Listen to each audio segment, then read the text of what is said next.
సంఖ్యాకాండము 29వ అధ్యాయము. క్రొత్త ఏటి అర్పణలు. 7వ నెల మొదటి దినమున మీరు ప్రభువును ఆరాధించుటకు సమావేశము కావలెను. ఆ దినము కష్టపడి పనిచేయకుడు, బాకాలను ఊదింపుడు. అవలక్షణములు లేని ఒక కోడెను, ఒక పొట్టేలిని, ఏడాది ఈడుగల 7 మగగొర్రె పిల్లలను ప్రభువునకు దహనబలిగా అర్పింపుడు. ఓలివ నూనెతో కలిపిన పిండిని ఒక్కొక్క కోడెకు 6 కుంచములు, పొట్టేలికి 4 కుంచములు, గొర్రెపిల్లకు 2 కుంచముల చొప్పున అర్పింపుడు. పాప పరిహార బలిగా ఒక మేకపోతును కూడా సమర్పింపుడు. ఈ రీతిగా ప్రజల పాపములకు పరిహార కర్మము జరిపింపుడు. ప్రతి నెల మొదటి రోజున అర్పించు దహనబలితో పాటు ప్రతిదినము అర్పించు దహనబలితో పాటు ఈ బలులను కూడా అర్పింపుడు. ఇవి ప్రభువునకు ప్రీతి కలిగించు సువాసననిచ్చి అతనికి భోజనమగును. పాప పరిహార దినము. 7వ నెల 10వ దినమున ప్రభువును ఆరాధించుటకు సమావేశము కావలెను. ఆ దినమున కష్టపడి పనిచేయక ఉపవాసము చేయుము. అవలక్షణము లేని ఒక కోడెను, ఒక పొట్టేలిని, ఏడాది ఈడుగల 7 పోతు గొర్రెపిల్లలను ప్రభువునకు దహనబలిగా అర్పింపుడు. ఆ బలి ప్రభునికి ప్రియము కలిగించు సువాసననిచ్చును. ఓలివ నూనెతో కలిపిన పిండిని కోడెకు 6 కుంచములు, పొట్టేలికి 4 కుంచములు, ఒక్కొక్క గొర్రెపిల్లకు 2 కుంచముల చొప్పున అర్పింపుడు. పాప పరిహార బలిగా ఒక మేకపోతును అర్పింపుడు. ప్రజల పాపములను పరిహారము చేయుటకై అర్పింపబడు మేకపోతుతో పాటు ప్రతిదిన దహనబలితో పాటు వీనిని కూడా అర్పింపుడు. గుడారముల పండుగ. 7వ నెల 15వ దినమున ఆరాధనకు సమావేశము కండు. యావే పేర ఉత్సవము చేసుకొనుడు. ఆనాడు కష్టపడి పని చేయవలదు. మీరు 7 దినములు పండుగ చేసుకొనవలెను. ఈ మొదటి దినమున అవలక్షణములు లేని 13 కోడెలను, 2 పొట్టేళ్లను, ఏడాది ఈడుగల 14 గొర్రె పోతు పిల్లలను దహనబలిగా అర్పింపుడు. ఆ బలి ప్రభువునకు ప్రీతి కలిగించు సువాసననిచ్చును. ఓలివ నూనెతో కలిపిన పిండిని ఒక్కొక్క కోడెకు 6 కుంచములు, పొట్టేలికి 4 కుంచములు, ఒక్కొక్క గొర్రెపిల్లకు 2 కుంచముల చొప్పున అర్పింపుడు.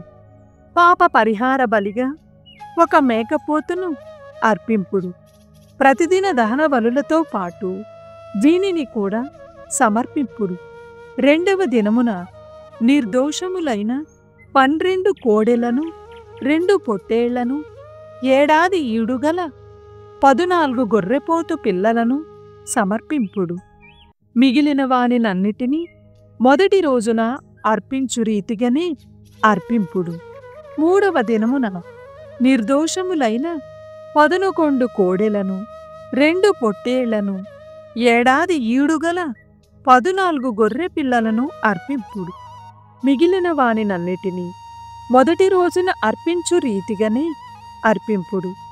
4వ రోజున నిర్దోషములైన 10 కోడెలను, 2 పొట్టేళ్లను, ఏడాది ఈడుగల 14 గొర్రెపోతు పిల్లలను సమర్పింపుడు. మిగిలిన వానినన్నిటినీ మొదటి రోజున అర్పించు రీతిగానే సమర్పింపుడు. 5వ రోజున నిర్దోషములైన 9 కోడెలను, 2 పొట్టేళ్లను, ఏడాది ఈడుగల 14 గొర్రెపోతు పిల్లలను సమర్పింపుడు. మిగిలిన వానినన్నిటినీ మొదటి రోజున అర్పించు రీతిగానే సమర్పింపుడు.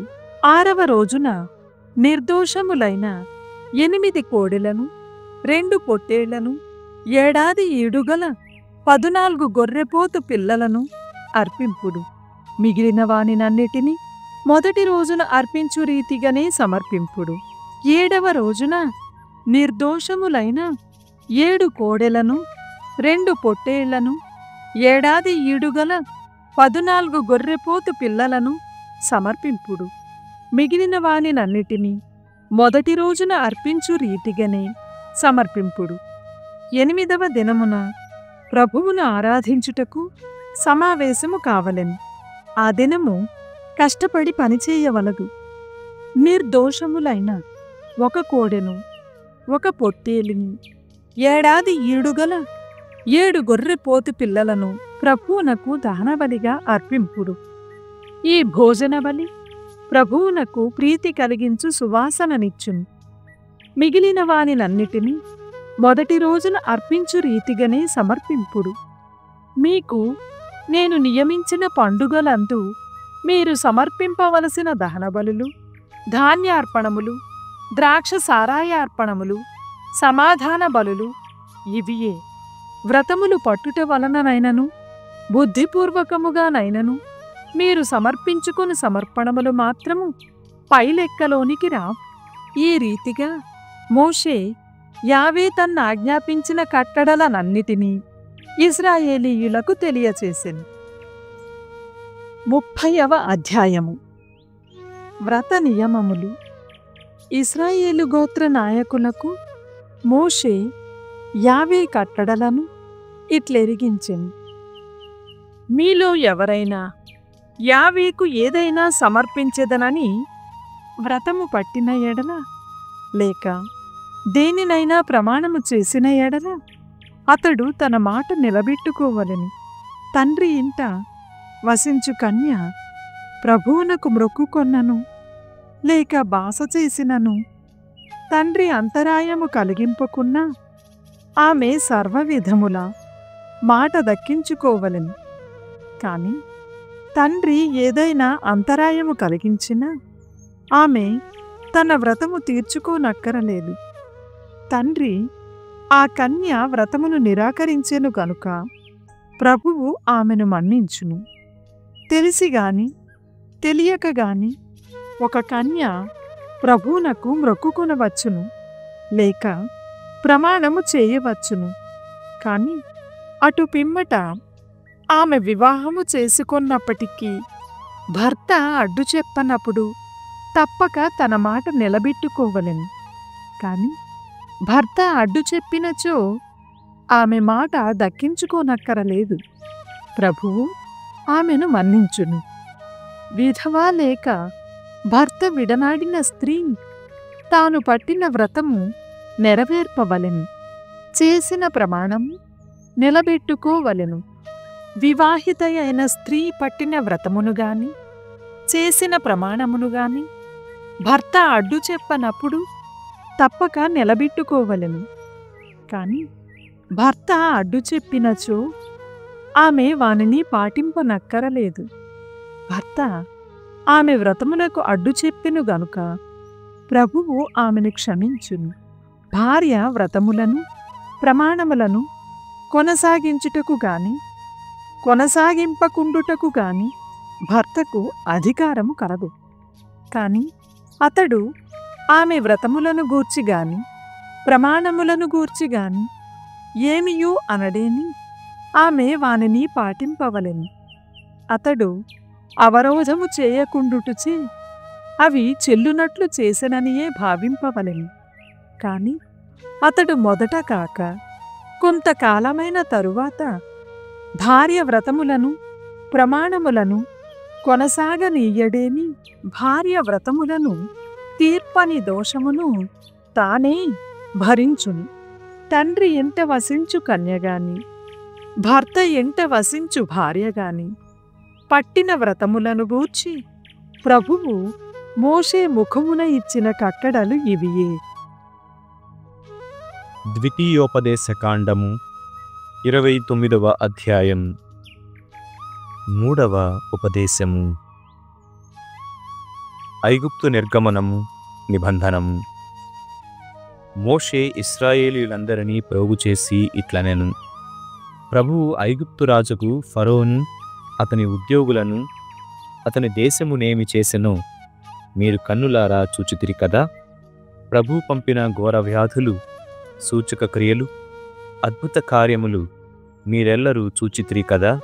కాని మీరు చూచిన సంఘటనములను అర్థము చేసుకునే శక్తిని మాత్రం అతడు నేటి వరకు మీకు ప్రసాదింపలేదు. 40 ఏండ్ల పాటు ప్రభువు మిమ్మెడారిలో నడిపించెను. అంతకాలము మీ శరీరము మీది బట్టలు చినిగిపోలేదు, మీ కాలి చెప్పులు అరిగిపోలేదు.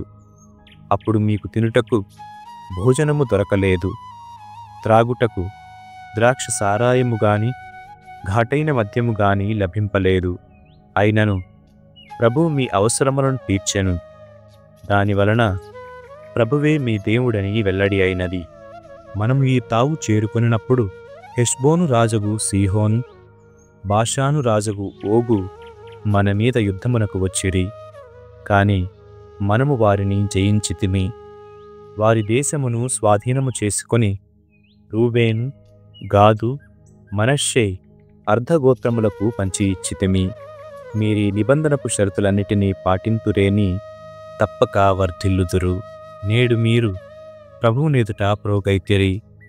మీ గోత్ర నాయకులు, పెద్దలు, అధికారులు, స్త్రీలు, పిల్లలు మీ చెంత వసించుచు మీకు వంటచెరకు నీళ్లు మోసుకొని వచ్చు పరదేశులెల్లరునూ ఇచట సమావేశమైతిరి.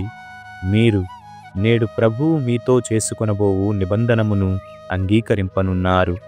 అతడు పూర్వము మన పితరులైన అబ్రహాము, ఈసాకు, యాకోబులకు మాట ఇచ్చినట్లే నేడు మనలను తన సొంత ప్రజలనుగా స్వీకరించును. తాను మనకు దేవుడగును.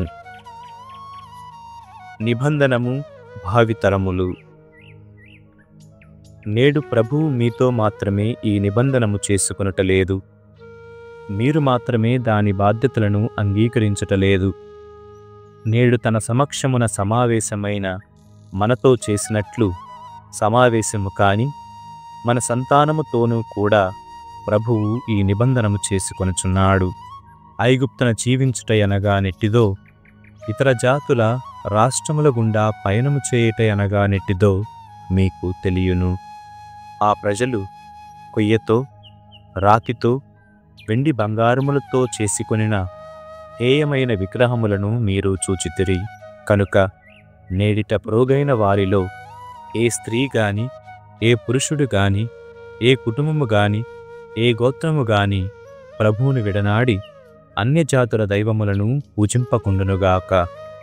మూలము మొలకెత్తి చేదైన విషఫలములను ఫలింపకుండునుగాక. ఈ నియమములన్నిటినీ ఆలకించిన పిదప కూడా మీలో ఎవడైనా నా ఇష్టము వచ్చినట్లు నేను ప్రవర్తించినను నష్టమేమీయూ లేదులే అని తలంచెనేని మీకు వినాశము ప్రాప్తించును. ఫలితముగా మీలో మంచివారు చెడ్డవారందరూ నాశమగుదురు. అట్టి ఆలోచనలు కలవానిని ప్రభువు క్షమింపడు. అసూయతో కూడిన ప్రభువు కోపము వానిని దహించివేయును. ఈ గ్రంథమున పేర్కొనబడిన శాపములన్నీయు అతని మెడకు చుట్టుకొనును. ప్రభువు అతనిని అడపొడ కానరాకుండా చేయును. ఈ శాసనముల గ్రంథమున లిఖింపబడిన నిబంధనపు శాపముననుసరించి ప్రభువు ఇశ్రాయేలు గోత్రముల నుండి అతనిని వేరు చేసి నాశమునకు గురిచేయును. భవిష్యత్తులో రానున్న మీ సంతానము, దూరదేశము నుండి వచ్చిన అన్యజాతి ప్రజలు ప్రభువు మీ దేశము మీద పంపనున్న రోగములను, అరిష్టములను చూతురు. మీ దేశమంతయు గంధకముతోనూ ఉప్పుతోనూ నిండిన మరుభూమి అగును. అచట ఎవడును పైరు వేయడు, అసలు గడ్డి కూడా మొలవదు. పూర్వము ప్రభువు మహోగ్రుడై నాశనము చేసిన సొదొమ గొమొర్రాల వలె, ఆద్మా సెబోయీముల వలె మీ దేశమును భస్మమైపోవును. అప్పుడు సకల జాతులు ప్రభువు ఈ నేలకింత కీడు చేయనేలా, అతడు ఇంతగా కోపింపనేలా అని ప్రశ్నింతురు. అందులకు జనులు, ఈ ప్రజలు తమ పితరుల దేవుడైన ప్రభువు నిబంధనమును కాలదన్నిరి. వీరిని ఐగుప్తు నుండి తోడ్కొని వచ్చినప్పుడు దేవుడు వీరితో చేసుకొనిన నిబంధనమును అతిక్రమించిరి. వీరు ప్రభువు అంగీకరింపని అన్యదైవములను పూజించి సేవించిరి. కనుక యావే మహోగ్రుడై ఈ ప్రజలను ఈ గ్రంథమున లిఖింపబడిన శాపములన్నిటికీ బలికావించెను. ప్రభువు మహారోషముతో మహాక్రోధముతో వీరిని స్వీయ దేశము నుండి పెళ్లగించి వేసి అన్య దేశములలో విసరివేసెను. నేటికిని వీరచటనే పడియున్నారు అని బదులు చెప్పుదురు. ప్రవాసము నుండి తిరిగి వచ్చుట పశ్చాత్తాపము. రహస్య విషయములు ప్రభువునకే తెలియును, కాని అతడు మనకును మన సంతతికిని తన శాసనములను శాశ్వతముగా వెల్లడి చేసెను. కనుక మనము ఈ ఆజ్ఞలనెల్లా పాటింపవలెను. 113వ కీర్తన. మహోన్నతుడును కరుణామయుడునైన ప్రభువు, మీరు ప్రభువును స్తుతింపుడు. ప్రభువు సేవకులారా, ప్రభువును స్తుతింపుడు. ఆయన నామమును సన్నుతింపుడు. ప్రభువు నామము ఇప్పుడును ఎప్పుడునూ స్తుతింపబడునుగాక. సూర్యోదయము నుండి సూర్యాస్తమయము వరకు ప్రభువు నామము వినుతింపబడునుగాక. ప్రభువు జాతులన్నింటినీ మించినవాడు. ఆయన తేజస్సు ఆకాశమునకు పైని వెలుగొందుచుండును. మన దేవుడైన ప్రభువు వంటి వాడు ఎవడు? ఆయన మహోన్నత స్థానమున వసించును. ఆయనను క్రిందికి వంగి ఆకాశమును భూమిని పరికించుచూచును.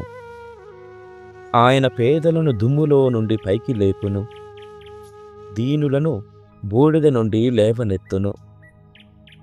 వారిని రాజుల సరసన, తన ప్రజలను ఏలు పాలకుల సరసన కూర్చుండబెట్టును. ఆయన గొడ్రాలు తన ఇంట మన్నన పొందునట్లు చెయ్యను.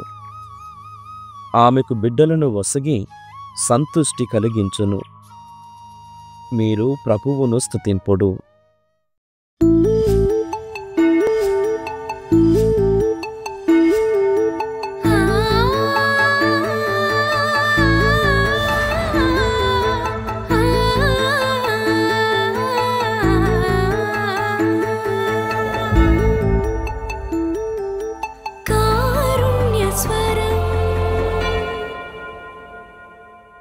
క్రీస్తు